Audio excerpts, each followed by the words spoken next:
I found out my roommate was secretly subletting my apartment without telling me. Hi Reddit, I'm still trying to process everything that happened, but I need to share it.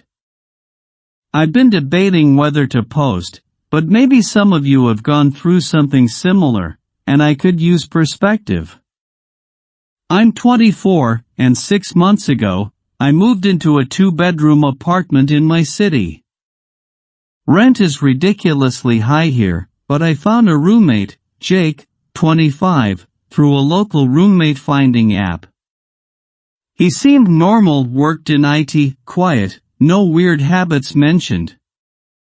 When we signed the lease together, everything seemed fine.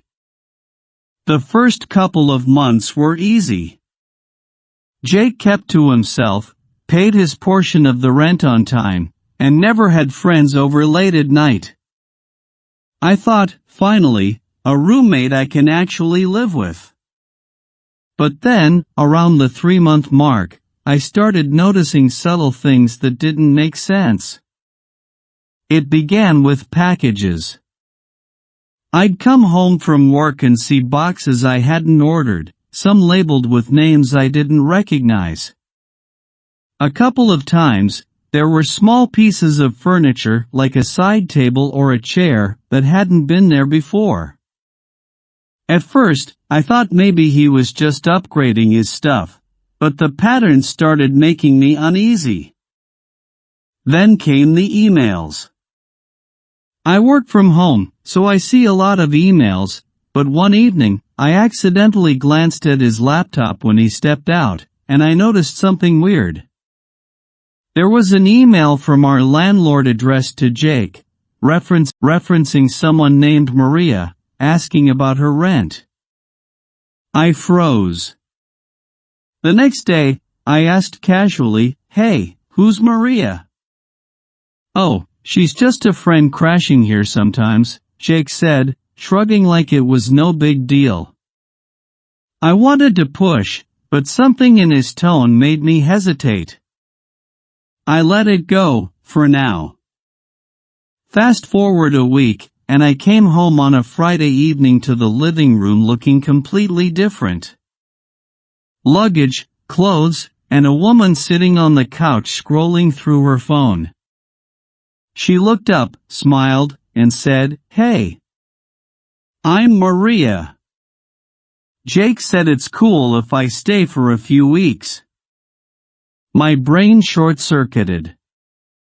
I stood frozen for a full minute, staring at her like I had walked into some alternate universe. I turned to Jake. "Wait, what? You what?" He looked uncomfortable, shuffled his feet, and finally mumbled, I sublet the apartment. Just temporarily. I needed the extra cash." Sublet? Without asking me? Without telling the landlord? I yelled, trying to keep my voice from shaking too much. He started explaining how his work hours got cut, how he was only taking half of her rent, and how he thought it was fine since she was quiet and no one was complaining. I tried to respond logically, but honestly, I was too stunned to formulate anything that didn't sound like yelling. I spent the next weekend in a haze, trying to figure out what to do. I didn't want to overreact, but I also knew this was a big deal legally.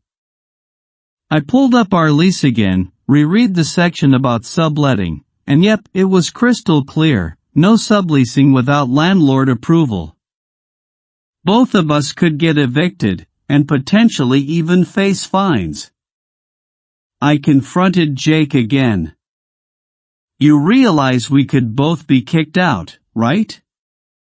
And the landlord could come after us for the whole month?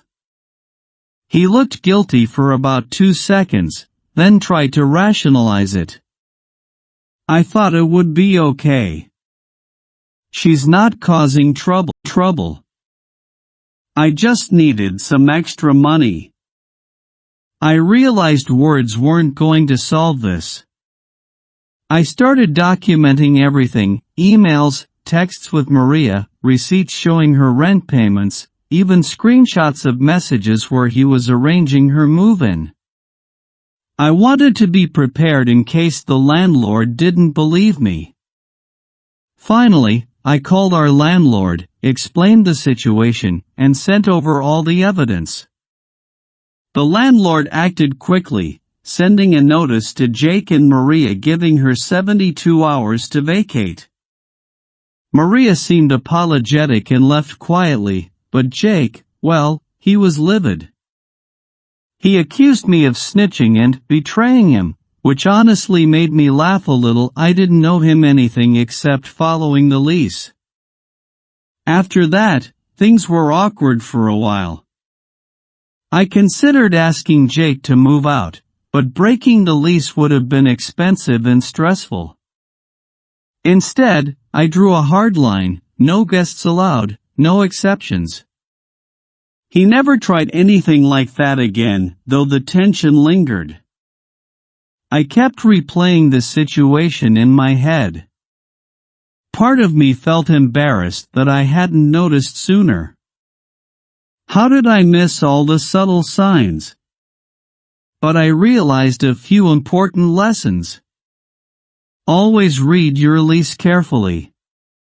Even if your roommate seems trustworthy, rules about subleasing matter. Trust is essential, but always verify when money is involved. Even friends can make mistakes or intentionally bend rules. Don't be afraid to document and escalate. It felt awkward to involve the landlord, but it was the right call. I also realized I needed to be more proactive about communication with roommates. If I had noticed things sooner, I might have confronted him before it escalated. Now, a couple of months later, Jake and I are on better terms. The apartment feels like my home again, and I know I have control over what happens in my space. But there's a lingering caution. I've learned that even someone who seems trustworthy can make choices that affect you profoundly. I still think about Maria sometimes and wonder if she knew she was part of an illegal arrangement. She seemed nice enough and genuinely apologetic when she left, so I try not to blame her. The blame lies squarely on Jake. Anyway, that's my story. It's been a stressful couple of months, but I'm relieved it's over. I hope this serves as a cautionary tale for anyone living with roommates. Clear rules, documentation, and communication are key. Have any of you ever dealt with a roommate secretly bringing someone else in? How did you handle it?